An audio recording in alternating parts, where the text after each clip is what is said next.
Hello students, welcome to the third video in this module.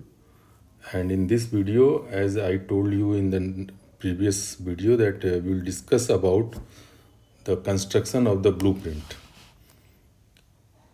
In the last video, you have already studied about the designing of the test construction. परीक्षण के अविकल्प निर्माण के बारे में हम लोग पढ़ चुके हैं और उसी पर आधारित एक ब्लूप्रिंट तैयार करना होता है, जिसके बारे में हम लोग इस वीडियो में देखेंगे। ब्लूप्रिंट के कई तत्व होते हैं। सबसे पहले उन तत्वों को हम लोग देख लें, क्योंकि उन्हीं को आधार बना करके और वही आंकड़े उपलब्ध करवाते हैं जिनको ले करके एक ब्लूप्रिंट का निर्माण हम कर सकते हैं। तो ये तत्व क्या हैं? इन तत्वों को हम लोग डिजाइनिंग फेज से ले आते हैं। पुनः एक बार पुनरावृत्ति हम करवा देते हैं आप लोगों की।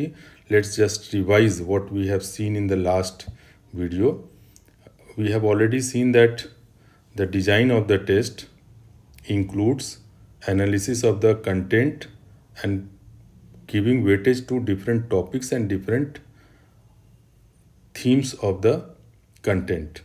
तो पिछले वीडियो में ये आपने देखा ही था कि कंटेंट को हम लोग कई इकाई में बांटते हैं, फिर इकाई के अंतर्गत जितने भी चैप्टर्स हैं उनको लिखते हैं, अथवा जहाँ इकाई नहीं होते हैं वहाँ पर हम लोग थीम बनाते हैं और थीम बना करके उसके प्रकरण को लिखते हैं।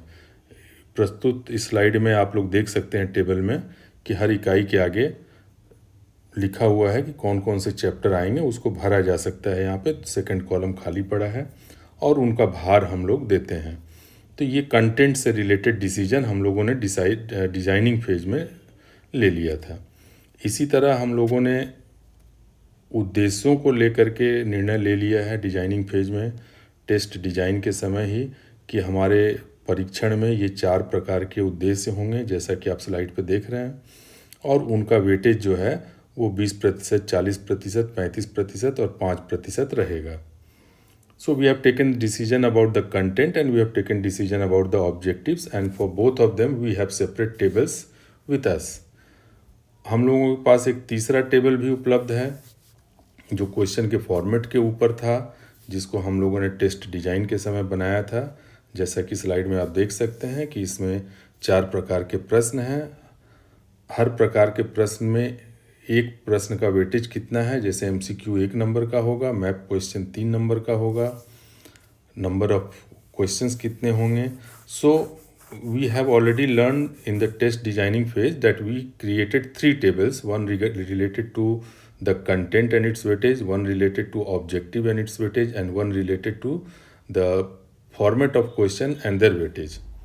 अब इन्हीं 3 टेबल को लेकर के एक ब्लूप्रिंट का निर्माण किया जाता है। तो अब इन 3 टेबल को ब्लूप्रिंट में कैसे हम लोग समाहित करेंगे, उसके पहले एक ब्लूप्रिंट की परिभाषा हम लोग देख लेते हैं। ब्लूप्रिंट को एक सारणीबद्ध, जो टेस्ट डिजाइन के समय जो निर्णय लेते हैं उनको जब सारणीबद्ध तरीके से हम प्रस्तुत करते हैं तो उसे ही हम ब्लूप्रिंट कहते हैं। परीक्षण का ब्लूप्रिंट आमतौर पर एक सारणीबद्ध निर्णय होता है 3 चीज़ों के विषय में, विषय वस्तु के विषय में, ऑब्जेक्टिव या उद्देश्य के विषय में, और प्रश्नों के प्रारूप के विषय में। इन तीनों विषयों के निर्णयों को जब हम सारणीबद्ध कर लेते हैं तो उसे ही हम ब्लूप्रिंट का नाम देते हैं।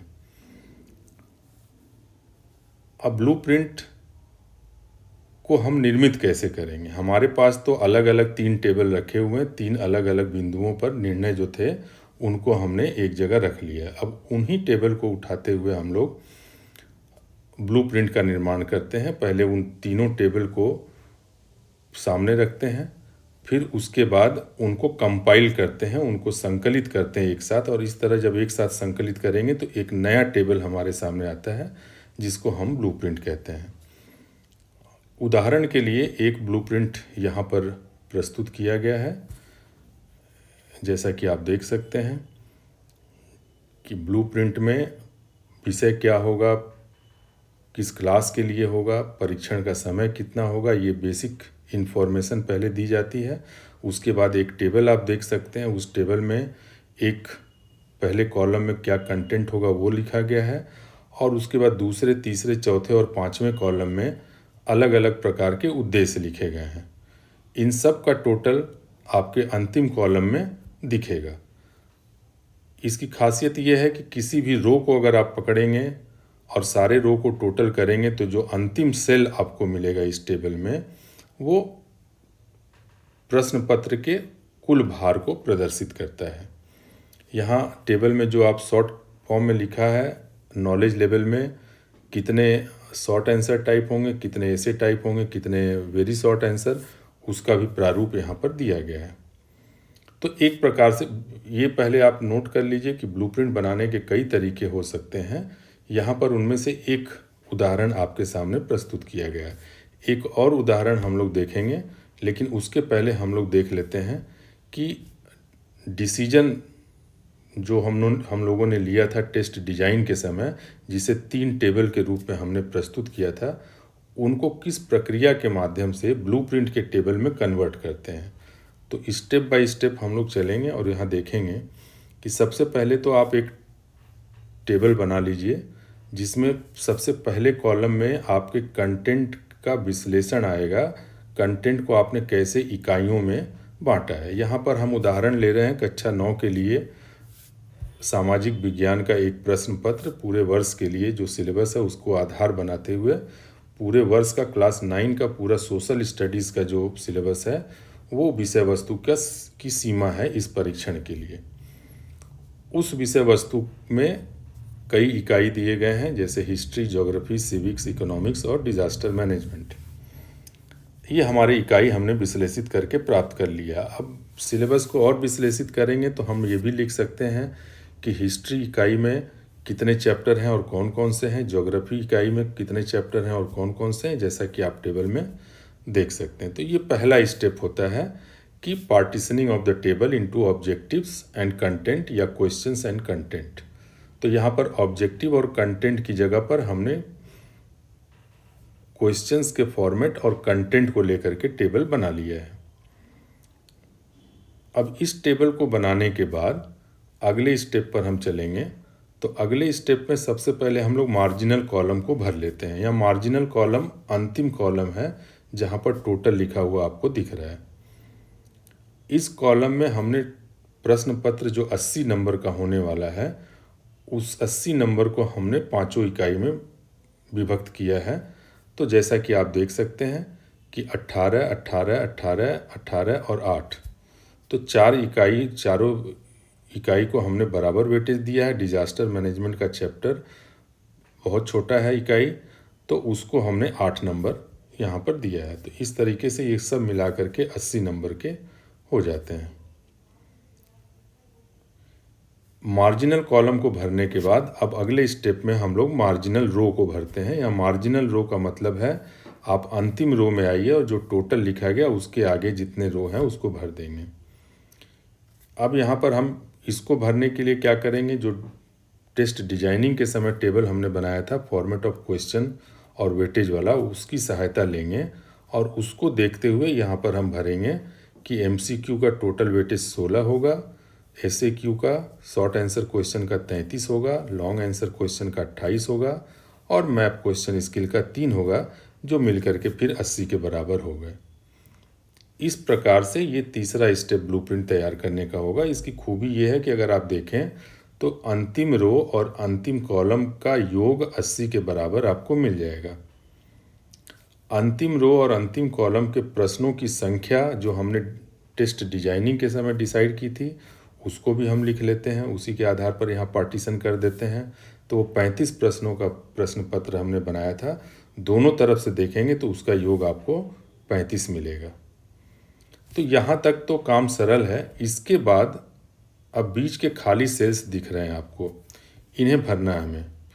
इसके लिए नेक्स्ट स्टेप पर जब चलेंगे तो हम, जैसे उदाहरण के लिए आप पहला कॉलम ले लीजिए MCQ वाला। इसमें टोटल दिया गया है 16 मार्क्स के होंगे।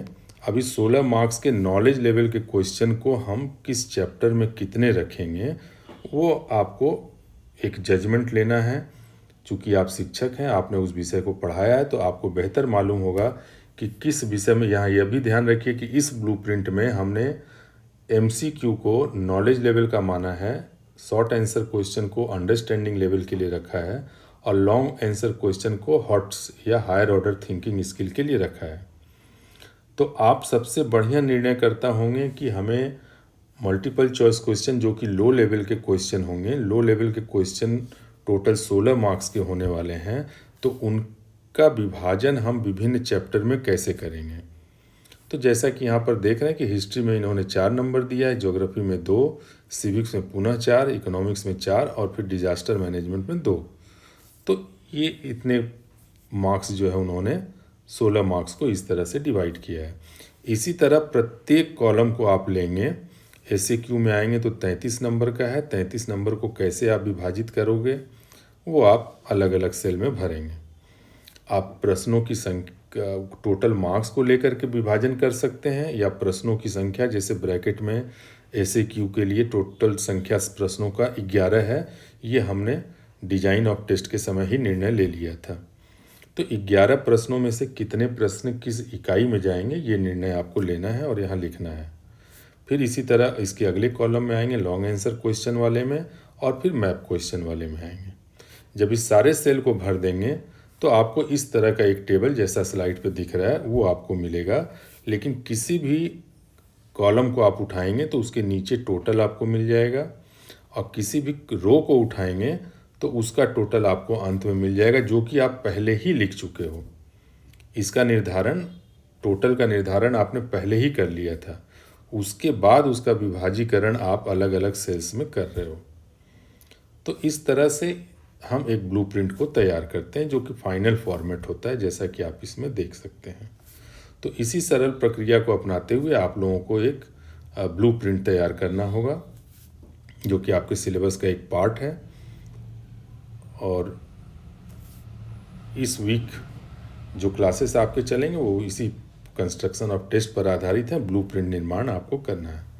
Thank you for your patience hearing.